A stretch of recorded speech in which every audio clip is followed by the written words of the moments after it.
সাত শ্রেণীর ব্যক্তিকে আল্লাহ তাআলা আরশের নিচে ছায়া দিবে কিয়ামতের দিন, যেদিন আকাশের সূর্যটা মাথার কাছে চলে আসবে, জমিনটা তামার জমিন হয়ে যাবে তৃষ্ণায়, মানুষের জিহ্বা বের হয়ে কুকুরের মতো নাভির সামনে ঝুলতে থাকবে।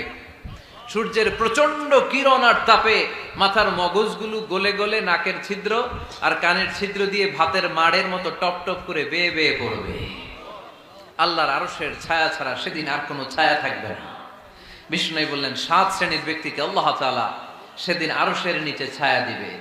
তার মধ্যে থেকে এক শ্রেণীর ব্যক্তি রাজুলুন তাসাদ্দাকা বিসাদাকা ফাআখফাহা, এক শ্রেণীর ব্যক্তি হচ্ছে ওই ব্যক্তি যে গোপনে আল্লাহর জন্য দান করে।